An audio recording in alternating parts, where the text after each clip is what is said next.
నమస్కారం. ఈరోజు మనం ఒక అద్భుతమైన విషయం గురించి మాట్లాడుకోబోతున్నాం. అదేంటంటే, కేవలం రాళ్ళు, మట్టితో కూడిన ఒక పర్వతం ఏకంగా ఈ విశ్వానికే ఒక ఆధ్యాత్మిక కేంద్రంగా ఎలా మారింది. అరుణాచలం. ఈ పేరు వినగానే మనకు గుర్తొచ్చేది ఒక గొప్ప, పవిత్రమైన ప్రదేశం. కాని ఈ విశ్లేషణలో మనం ఆ పర్వతం వెనక ఉన్న అసలైన, అనంతమైన దైవిక శక్తిని ఒక కొత్త కోణంలో అర్థం చేసుకుందాం. అసలు ఇక్కడ మనకి రావాల్సిన అతిపెద్ద సందేహమేంటంటే, ఒక సాధారణ రాతికొండ అనంతమైన కాంతికి సజీవరూపంగా ఎలా మారుతుంది? వినడానికి కొంచెం ఆశ్చర్యంగా ఉంది గదూ? కాని అరుణాచలం వెనుకున్న అసలు రహస్యం ఇదే. ఇది భౌగోళికంగా పటంలో కనిపించే ఒక మామూలు ప్రదేశం ఏమాత్రం కాదు. అదొక సజీవమైన, అత్యంత శక్తివంతమైన దైవిక స్వరూపం. అది ఎలాగనేది ఇప్పుడు మనం డీకోడ్ చేద్దాం. దీన్ని అర్థం చేసుకోవడానికి శ్రీ చాగంటి కోటేశ్వరరావు గారు జూన్ 27వ తేదీన ఇచ్చిన ఒక అద్భుతమైన ప్రవచనాన్ని మనమిక్కడ తీసుకుంటున్నాం. ఆయన అన్న మాటల్లోని లోతొకసారి గమనించండి. ఈ పర్వతాన్ని చూడటమంటే ఏదో ఒక పెద్ద రాయిని చూడటం కాదు, సాక్షాత్తు ఒక కాంతిరూపాన్ని, అవును, జ్యోతిస్వరూప మహాపురుష దర్శనం చేసుకోవడమే. అక్షరాల ఆ పర్వతమే ఒక దైవం అని ఆయన చాలా స్పష్టంగా చెప్పారు.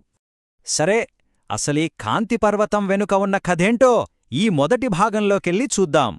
ఇక్కడ మనం ప్రధానంగా ఒక సంస్కృత పదాన్ని ఖచ్చితంగా అర్థం చేసుకోవాలి. అదే జ్యోతిస్వరూపం. జ్యోతిస్వరూపం అంటే అనంతమైన, తేజోవంతమైన దైవిక కాంతి. అరుణాచలమంటే భూమిమీదున్న ఇంకో మామూలు పర్వతం కాదు. ఆ అనంతమైన కాంతి అక్షరాల ఒక భౌతిక రూపం దాల్చితే ఎలా ఉంటుందో అదే అరుణాచలం. ఈ ఒక్క విషయం అర్థమైతే చాలు, ఈ క్షేత్రంపై మనకున్న అవగాహన పూర్తిగా మారిపోతుంది. మరికొంచెం లోతుగా వెళ్దాం. సాధారణంగా పర్వతాలెలా ఉంటాయి?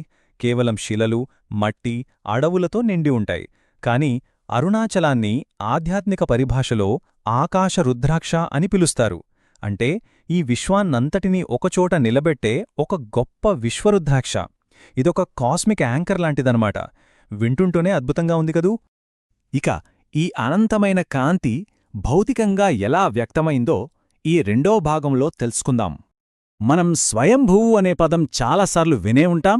స్వయంభువు అంటే ఎవరి చేత సృష్టించబడినది, ఏ శిల్పి చేతితో చెక్కనిది, తనంతట తానుగా ఉద్భవించినది అని అర్థం.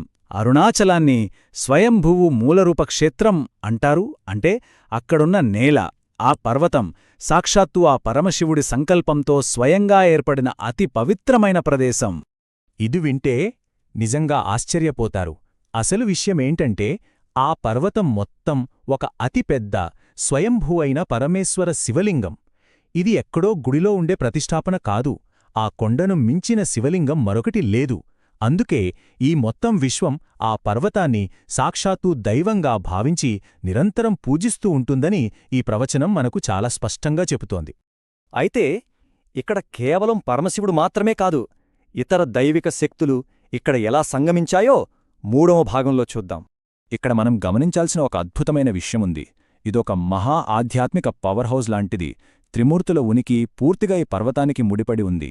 అలాగే సుబ్రహ్మణ్యస్వామివారి తత్వం ఇక్కడ నిక్షిప్తమై ఉంటుంది. అంతేకాదు, బ్రహ్మదేవుడు మరియు సరస్వతీదేవిల విశేషమైన ఆధ్యాత్మిక కటాక్షం కూడా ఈ క్షేత్రంలో అపారంగా లభిస్తుందట. చూశారా, ఇన్ని అపారమైన దైవిక శక్తులన్నీ ఈ ఒక్క స్థలానికే ఎలా కనెక్ట్ అయి ఉన్నాయో? మరి కేవలం దేవుడు మాత్రమేనా? శ్రీకృష్ణుడి అపారమైన భక్తి, కిన్నెరులు లాంటి దివ్యమైన స్వర్గపు జీవుల సమ్మేళనం కూడా ఇక్కడే జరుగుతుందని ప్రవచనంలో ఉంది. అంటే ఈ పర్వతం ఏదో ఒక మూల నిశ్శబ్దంగా ఉండే శిల కాదు. ఎప్పుడూ దైవిక శక్తులతో, దేవతల కదలికలతో కళకళలాడే ఒక మహా అద్భుతమైన ఆధ్యాత్మిక కేంద్రం. అక్షరాల ఇదొక భూలోక స్వర్గమనే చెప్పాలి. ఈ కాస్మిక్ ఎనర్జీని పక్కన పెడితే, భౌతికంగా అక్కడ మన కనిపించే పవిత్ర స్థలాలు, జలాల గురించి 4వ భాగంలో మాట్లాడుకుందాం. ఇక్కడ ముఖ్యంగా గుర్తుపెట్టుకోవాల్సిన సంఖ్య ఒకటుంది. అదే 20. అవును, అరుణాచల క్షేత్రంలో మొత్తం 20 పవిత్రమైన సరోవరాలున్నాయట.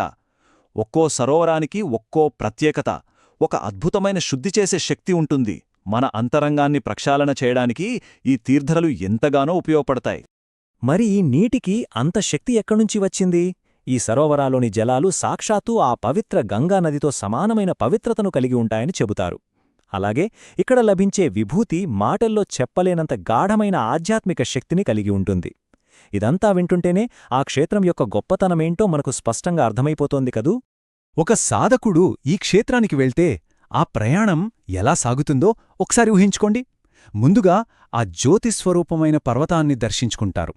ఆ తర్వాత ఆ పవిత్ర సరోవరాల్లో స్నానం ఆచరించి అద్భుతమైన నిర్మాణశైలి ఉన్న ప్రాకారణ మండపంలోకి అడుగుపెడతారు. చివరిగా బలిపీఠం దగ్గర తమ ప్రార్థనలు సమర్పిస్తారు. ఈ అంచలంచల ప్రయాణం ఒక భక్తుడికి ఎంతటి మహోన్నతమైన ఆధ్యాత్మిక అనుభూతినిస్తుందో మనకిట్టే అర్థమవుతుంది. చివరిగా మనందరం ఆలోచించాల్సిన ఒక ఆసక్తికరమైన ప్రశ్న. కేవలం ఒకే ఒక్క పర్వతం ఈ విశ్వం యొక్క అనంతమైన శక్తిని తనలో ఇముడ్చుకోగలిగితే ఈ విశాలమైన భూమండలంపై మన కళ్ల ముందు ఇలాంటివి ఇంకెన్ని అద్భుతమైన పవిత్రమైన రహస్యాలు దాగి ఉన్నాయో కదా. ఒక్కసారి ఆలోచించండి. ఈనాటి విశ్లేషణ ద్వారా అరుణాచలం గురించి ఒక సరికొత్త దృక్కోణాన్ని మనం తెలుసుకున్నామని ఆశిస్తున్నాను. మళ్ళీ